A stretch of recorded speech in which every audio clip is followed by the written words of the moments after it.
Өткен демалыс күндері қазақ боксшысы Мейірім Нұрсұлтанов бізді кезекті жеңісімен қуантты. Ол Ресейдің Екатеринбург қаласында жергілікті былғары қолғап шебері Илья Баландинмен жұдырықтасып, 8 раундтық сында қарсыласын төрешілердің бір ауыздан шешімімен ұтқан болатын. Осы сын барысында жерлесіміз қарсыласын төпелей ұрған сәттер болды, бірақ орыс боксшысы құламады. Осыдан кейін жанкүйерлер Мейірімнің өнеріне тәнті болып, алайда аягөздік былғары қолғап шеберіне нокаутқа жіберер соққы жетіспейді екен деген пікір қалыптастырған болатын. Шын мәнінде олай емес. Мейірім кездесуден соң өзінің жекпе-жекке таңдаған тактикасын айтып берді. Жоспар жекпе-жекті басынан аяғына дейін өткізіп жеңіспен аяқтау болды. Мен 11 ай көлемінде рингке шыққан жоқпын. Сондықтан рингті сезініп, біраз жұмыстар жасап көрдім. Әр раундқа бапкерім тарапынан нақты тапсырмалар беріліп отырды. Мен оны орындауға тырыстым. Нәтижесінде ойлағанымды жасап шықтым, дейді ол. Мен ешқашан нокаутты қуған емеспін. Алғашқы 3 раундта дистанцияны сезініп, өз ритмімді табуым қажет болды. Егер нокаутқа түсіруді туралы ойлар болсам, бұл үлкен қателік болар еді. Ал қарсыласты менсінбеу әдетте өкінішті жағдайларға кеп соқтырады. Баландин оңай қарсылас емес. Ол да маған сенімді жауаптар беріп отырды. Қарымта шабуылдар жасады. Бастысы ол ашық ұрыстан қашты. Десе де дәл соққыларын сезіндім. Бірақ Илья ауыр соққыларға шыдас бере алатындығын көрсетті. Жалпы кездесу динамикалық болып, қызықты өтті. Әрбір жеңіс чемпиондыққа апарар жол. Чемпиондық жүлдеге жету оңай емес. Қазір жасым 27-те, әрбір рингке шыққан сайын тәжірибе жинаудамын. Әрбір жеңіс маған мотивация қосады. 2021 жылға жоспарларымыз орасан зор. Бұл жыл кемінде деңгейі жоғары 3 кездесу өткізсем деймін.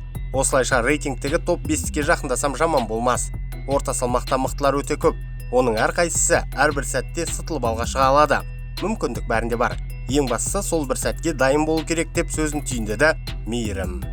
Әрине бұл жақсы жорық болды. Мейірімнің мансабында бұдан да жақсы сындар болған шығар, бірақ бұл оның мансабындағы үздіктерінің бір екендігі сөзсіз.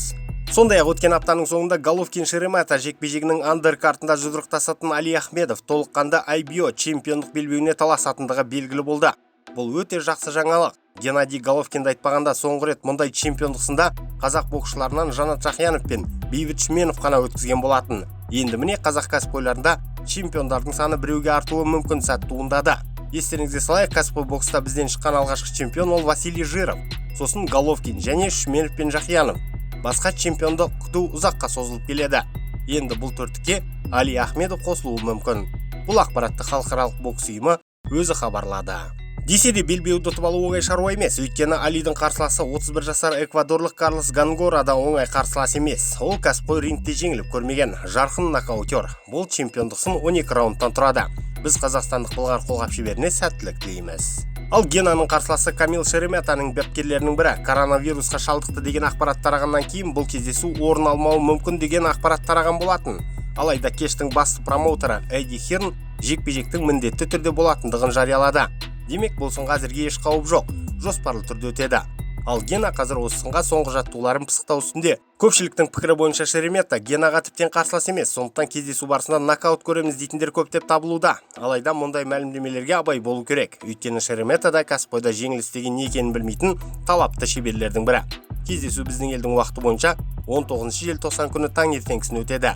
Әзірге бірде-бір қазақстандық телеарналар бұл жекпе-жекті көрсетілетіндігі туралы ақпарат таратқан жоқ. Бейне материал ұнады ма? Онда лайк басыңыз. Осы бейнероликті WhatsApp, Facebook, Instagram және VK арқылы таратуларыңызды сұраймын. Біздің ресми инста парақшамызға жазылуды да ұмытпаңыздар. Сілтемесі бірінші комментке қыстырылған. Тамашалағандарың үшін рахмет. Қазақ батырларының жеңісті жорықтары молынан болсын.